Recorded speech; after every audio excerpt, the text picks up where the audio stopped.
Ganhe dinheiro na internet sem saber marketing digital, sem saber editar, sem saber de nada. Nada mesmo. Use apenas o celular para fazer dinheiro ainda hoje. R$1.000 a R$2.000 de renda extra por mês só com o seu celular. Ficou interessado, né? Clique no primeiro link da descrição e coloque em prática ainda hoje. Você entendeu o mercado? Conta a história. Que história é essa, cara? Você foi funcionário e você virou o dono. Que história é essa? Na verdade é o seguinte, tudo começou quando eu tinha 9 anos de idade. Eu sou de uma época que não tinha internet, eu tenho 46 anos de idade. Como é que você escolhia a sua profissão? Influenciado pelo pai ou pelo que você via na FDV? Meu pai era químico prático. O que é químico prático? É aquele camarada que aprendeu na época a fazer ofícios da área química num período que a profissão ainda não era regulamentada, não tinha conselho. Meu pai era o químico prático, que hoje seria um operador de processo. Ele operava reator químico na indústria farmacêutica. Caraca, o que é isso? Reator químico? Reator químico. O reator químico, imagina um vaso gigante, Ok.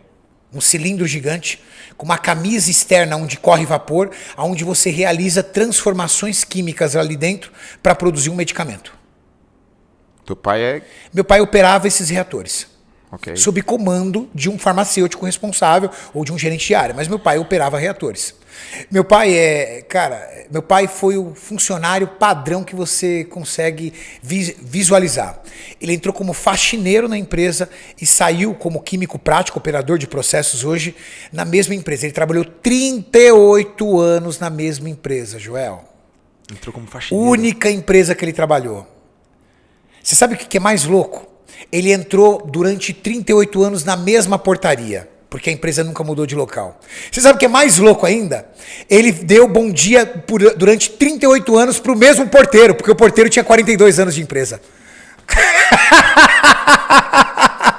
Que maravilhoso. O mesmo tempo. Que cidade? Cidade Dutra, Zona Sul de São Paulo, bairro de Interlagos. Meu pai... A vida inteira dele foi nessa empresa, apaixonado por aquilo. Sim. Ele tinha um final de semana por mês de folga, um sábado e um domingo. Os outros ele trabalhava direto. Um neto de italiano extremamente provedor, extremamente honesto. Meu pai é o homem mais honesto do planeta. Uhum. Mas totalmente limitado. Meu pai nunca teve um carro. Nunca teve um carro. Porque não quis. Porque não tinha dinheiro. Meu pai, com 54 anos de idade... Em plena atividade, a indústria resolveu retornar para os Estados Unidos, demitiu ele e deu uma medalhinha de bronze como honra ao mérito e botou nas costas dele e falou assim, vai para casa. Você sabe que um homem de 54 anos na década de 80 perdeu o emprego? É garantia de não ter mais emprego. Meu pai ficou extremamente deprimido. Cara, 38 anos... Sim. Com um final de semana de folga por mês. Meu pai tirava 15 dias de férias no ano. Obrigatório, porque senão ele não tirava. Sim. Meu pai teve um AVC e um ataque cardíaco. Caído na cama. Minha mãe, dona de casa, sempre dona de casa. Minha mãe teve uma crise nervosa por conta do que aconteceu com meu pai. Teve parte do corpo dela paralisado por uma crise nervosa. Minha mãe começou a fazer faxina na casa de família e ela tinha que disfarçar que ela puxava uma perna, porque senão a dona da casa mandava embora. E aí eu vi meu pai de um lado inválido, minha mãe do outro. Só que antes disso, aos 9 anos de idade, isso aconteceu quando eu tinha 12. Aos 9 anos de idade, meu pai me levou uma vez para conhecer a fábrica. Eles abriram um final de semana para os pais levarem os seus filhos. Eu olhei, vi aquele monte de comprimido correndo aquelas drageadoras, aqueles reatores. Falei, é isso que eu quero ser. Quero ser químico. Então eu escolhi minha profissão de química com 9 anos de idade. Caraca, que história. Com 9 anos de idade. Você tem irmão? Eu tenho uma irmã mais velha e um irmão mais novo. E aí, com 12 anos de idade, eu vi meu tio entrando na minha casa, entregando cesta básica para nossa família para sobreviver. Porque quando meu pai perdeu o emprego, ele perdeu no plano Sarney, que indexou todas as aposentadorias em um salário mínimo. Mas o salário mínimo daquela época era o equivalente a uns R$700 hoje. Era muito baixo. E Após o plano Sarney, veio o plano Collor, ao qual ele congelou todas as aplicações. E aí, o dinheiro da rescisão do meu pai, que era tudo que ele tinha, o Collor travou. Então meu pai não tinha nem dinheiro guardado e não tinha uma aposentadoria capaz de sustentar a família. O que aconteceu? Ele virou uma pessoa inválida na cama, minha mãe foi trabalhar em faxina e os meus tios, meus parentes, entregando cesta básica pra gente ajudar, para nos ajudar. Esse foi o panorama que eu cresci aos 12 anos de idade. Com 11 para 12 anos de idade, eu fui para a rua. Minha mãe, graças a Deus, conseguiu um trabalho para mim entregar panfleto no Farol, da inauguração de um shopping. E aí, cara, desculpa, eu era o melhor entregador de panfleto do Farol. Porque eu era o único que entregava todos os panfletos. O resto da molecada jogava no bueiro. E eu entregava com uma excelência aquilo, por quê? Porque eu não podia perder aquele trabalho. Porque se eu perdesse aquele trabalho, eu sabia que eu ia ver minha mãe de joelho, no rádio, na oração do meio-dia do Paulo Barbosa, chorando para as coisas melhorarem. E eu não queria ver minha mãe chorando.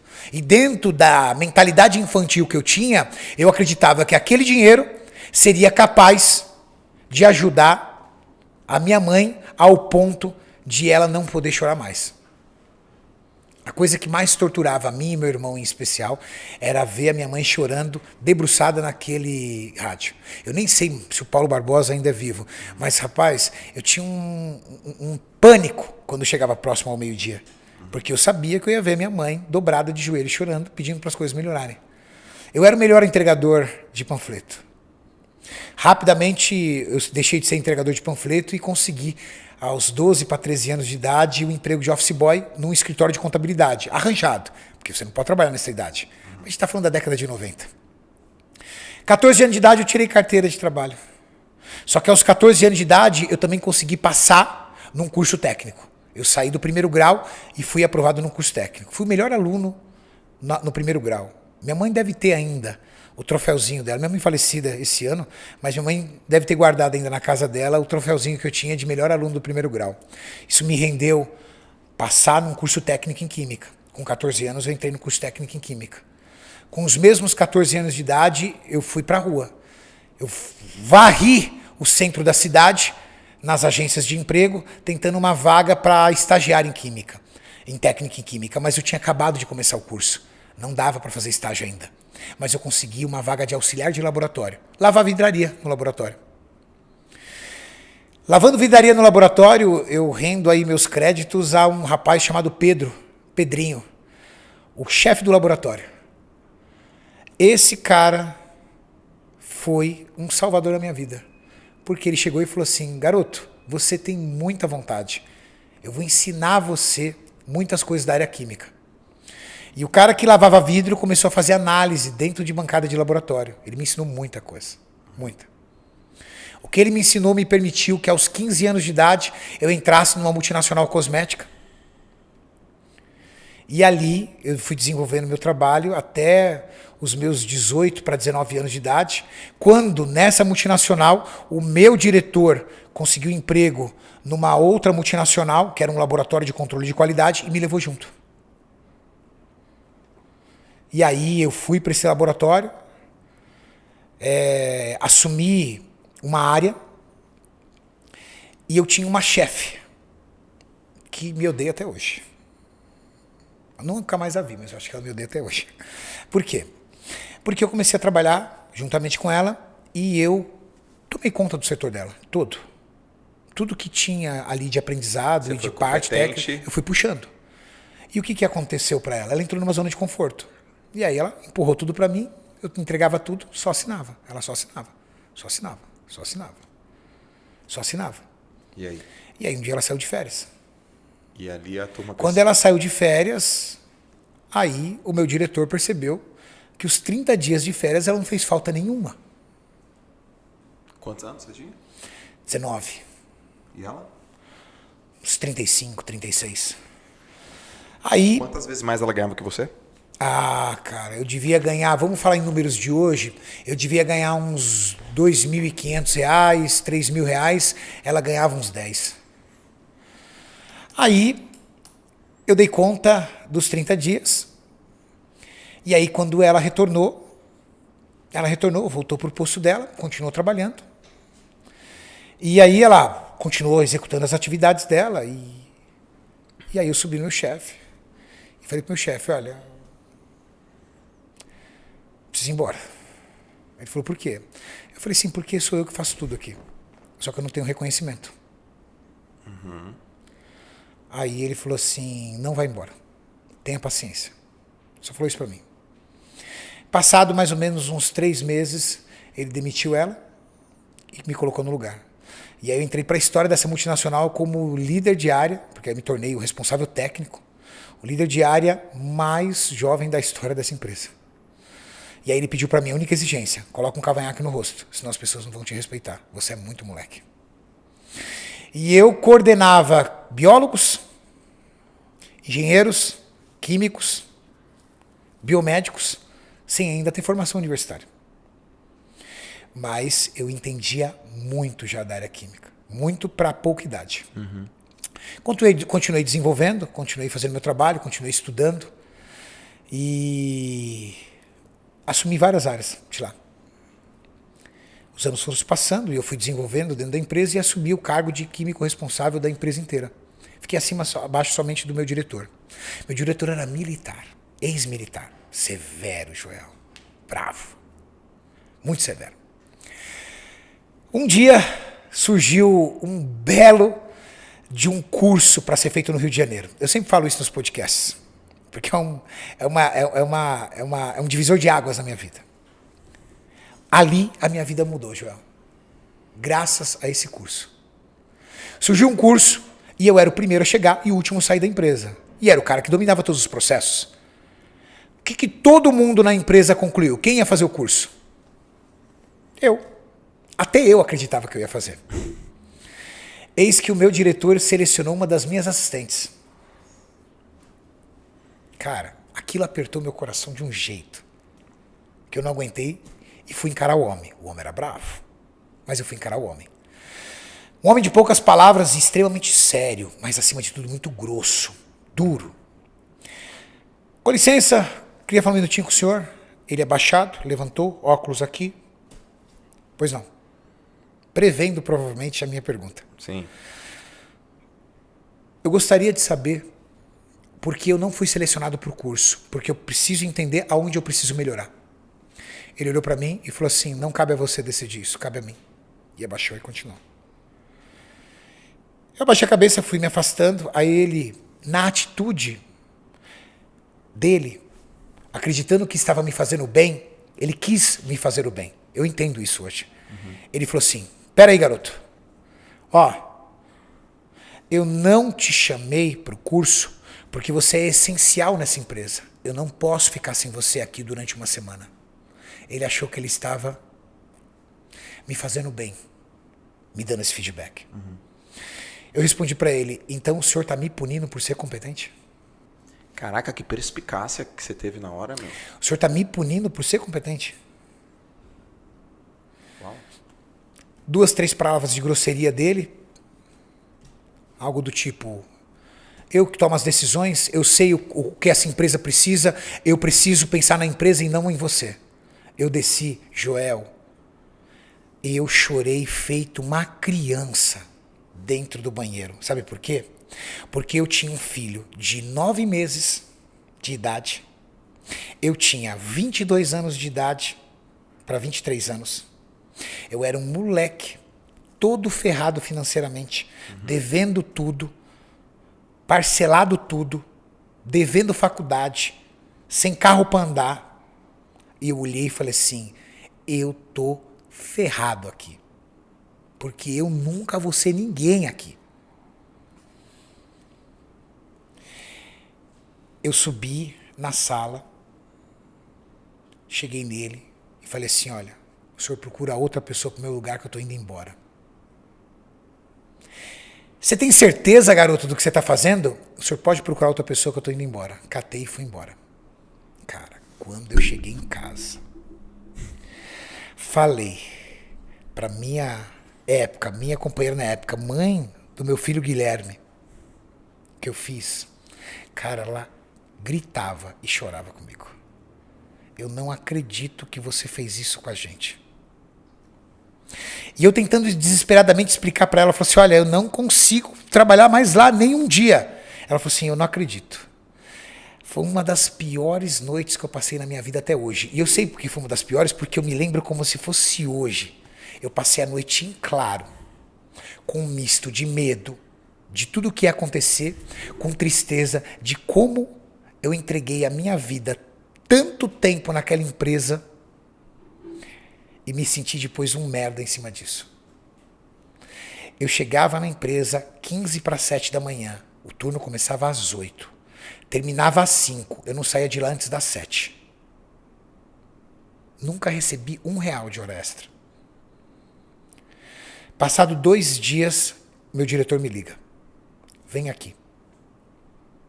Tava um pandemônio no laboratório, porque eu tinha dominado todos os processos. Ali eu descobri que a palavra ninguém é insubstituível é uma palavra feita pro cara que foi demitido. O cara que foi mandado embora, ele chega em casa e fala, amor, não adianta, ninguém é insubstituível. O cara estava desesperado, só que ele não queria me dizer. Porque dentro de toda a altivez e a arrogância dele, ele não podia transparecer isso. Mas ele me fez uma proposta. Ele me disse, fica aqui, treina alguém para o seu lugar e eu pago suas verbas rescisórias. Eu tinha pedido demissão, eu teria direito só a férias 13º. Ele me mandando embora, eu teria aviso prévio, eu teria fundo de garantia, eu tinha 25% sobre o fundo de garantia, que é a multa. Eu falei, tudo bem. 30 dias, eu falei para ele. Passou 20 dias, ele não tinha arrumado ninguém. Eu subi na sala e falei, o senhor arruma alguém. Daqui 30 dias eu vou embora. Daqui 10 dias eu vou embora. Enfim, ele arrumou alguém, treinei, peguei minhas coisas e fui embora. R$4.500 de rescisão. R$4.500 que eu empurrei tudo numa loja de suplemento. Mas essa loja de suplemento me fez sócio de uma indústria farmacêutica 10 anos depois.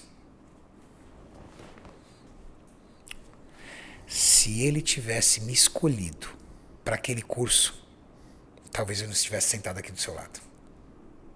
Talvez eu estaria no lugar dele hoje, como executivo dessa empresa. Talvez eu não teria construído tudo o que eu construí e estava ali, guardando um dinheiro para a minha aposentadoria. Joel, eu descobri com a vida que não são grandes decisões que mudam o teu curso, são pequenas decisões e situações. Cara, era só um curso. Eu não acordei um dia e falei assim, nossa, vou montar uma primeira loja de suplemento. Não, eu montei na situação, na necessidade. Quem mudou minha vida, alguém, quando uma vez me perguntaram isso, Renato, qual foi a grande virada da sua vida? Eu falei assim, quando me negaram um curso idiota de 1 semana que eu poderia pagar do meu bolso numas férias. Viver, meu irmão, é desenhar sem borracha. E cada trecho que você desenha ali é um pequeno traço que você faz. Às vezes a gente olha o desenho, né, e fala assim, nossa, se eu pular daqui pra lá eu vou mudar minha vida. Você vai mudando a tua vida, cara, é coisas que são desapercebidas. Faz uma retrossíntese da tua vida e você vê. As coisas que mais fizeram a tua vida mudar foram decisões que aparentemente pareciam inofensivas. Só que, cara, foi um curso. Ali mudou minha vida. É muito louco isso. Eu montei uma loja, 2, 3, 4, 5, 6, 7 lojas, montei uma distribuidora. Quando eu montei a loja e a distribuidora, eu ainda era funcionário. Quando eu saí dessa empresa, e montei a loja de suplemento. Eu falei assim, peraí, essa loja de suplemento não pode me bancar. Eu sou profissional da área, eu sou um bom profissional da área. Pô, eu já tinha muita especialidade em química, fui pro mercado. Fui fazer uma auditoria, fui dar consultoria, fui fazer uma auditoria de sistema de qualidade numa indústria. Cheguei na indústria, já fui muito criticado por isso, vou falar aqui de novo, mas vou tomar hate. Cheguei na indústria, tá? Quando eu chego na indústria, O químico responsável tá de ponta cabeça o laboratório dele. De ponta cabeça. Fui contratado para organizar todos os processos e sistematizar ISO 9000. 3 meses de consultoria. Estou trabalhando com ele, batendo papo comigo, conversando. Aí ele falou assim, de vez em quando eu almoçava com ele. Aí, numa das vezes que ele estava almoçando comigo, ele chegou para mim, para se aparecer, como o pessoal usa o termo, e falou o salário dele para mim. Eu falei para ele, pô, eu ganhava tanto. Ele fala, cara, aqui eu ganho tanto. Quando ele falou o salário dele para mim, cara, ele ganhava muito bem. Para ser tão desleixado com o trabalho dele. Mas ele ganhava muito bem. Ele tinha um pacotinho de bala na mesa dele. Aí eu descobri por que o pacotinho de bala. Porque depois do almoço, eu olhei e falei assim, tá entendido. Ele não vai conseguir organizar. Organizei todo o setor. Deixei o setor totalmente alinhado. Terminado a consultoria, cheguei para os sócios, para os diretores, e falei assim, olha, tá tudo organizado, mas eu tenho uma proposta para vocês. Se vocês quiserem, eu trabalho de funcionário para vocês. Eu assumo a responsabilidade técnica da empresa. Qual foi a visão que você teve aí? A visão era o cargo dele. Entendi. Por isso que a galera bate em mim toda vez que eu conto essa história. Mas não é o cargo dele pela inveja. É o cargo dele por me sentir mais capaz do que ele de fazer algo. Te entendo. Entende? Eu já tive isso também. Meu amigo, a minha situação, da onde eu vim, da necessidade que eu vim, para mim, oportunidade é um baixinho careca que passa correndo. Eu tinha ali a oportunidade de mostrar o meu trabalho. Eu mostrei. Eu tinha ali a oportunidade de ter um emprego e eu com um filho de 10 meses, numa situação terrível. E o cara cagando pro trabalho dele. Eu falei, se vocês quiserem, eu trabalho de funcionário. Não tenho interesse em manter meu trabalho como consultoria. Eu quero um emprego. Preciso do emprego, preciso de segurança na situação que eu tô agora. Uhum. E aí fui embora. Passado uns 2 meses, ela me ligou. Eram 2 sócios. Me ligou e falou assim, vamos almoçar? Vamos. Almocei com os 2 sócios, falou assim, você está contratado. Demitiram ele, me colocaram no lugar. Aí eu consegui sistematizar a empresa inteira. Conquistamos, na época, o sistema ISO 9000. Funcionário dessa empresa.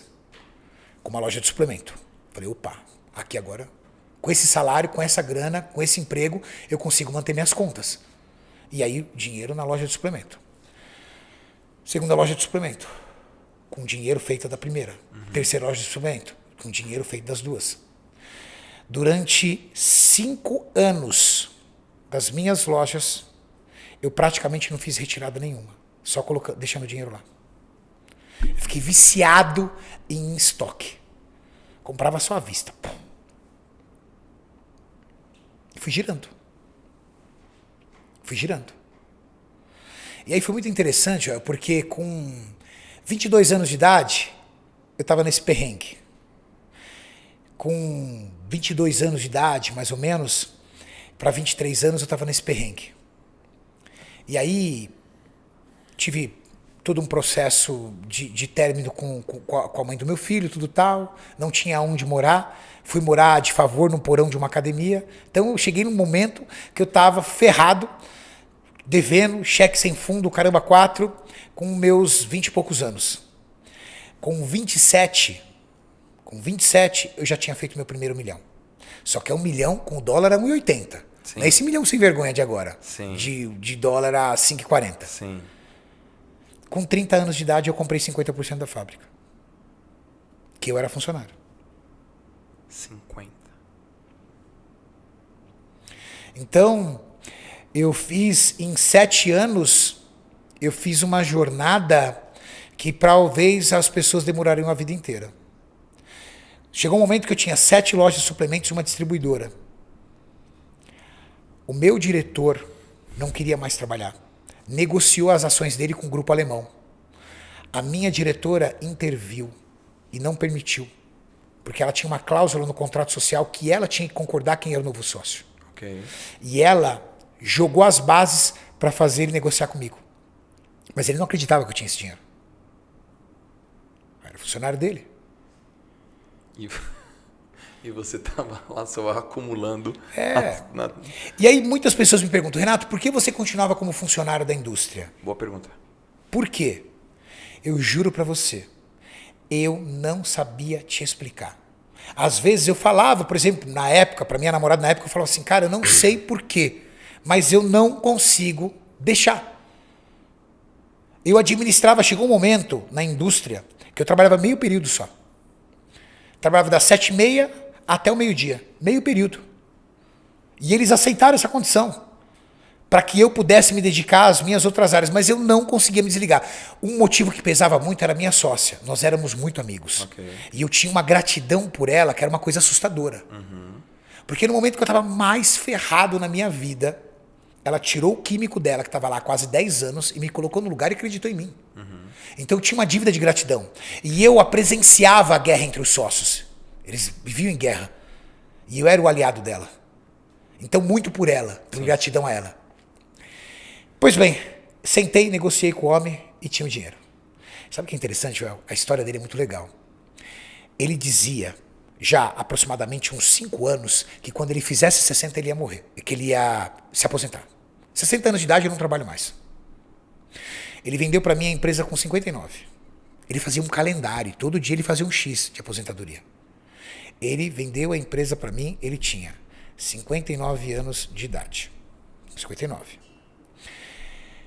Terminei de pagar ele, demorei 1 ano, uma série de negociações, tudo. Terminei de pagar ele, ele morreu faltando 1 semana para fazer 60 anos.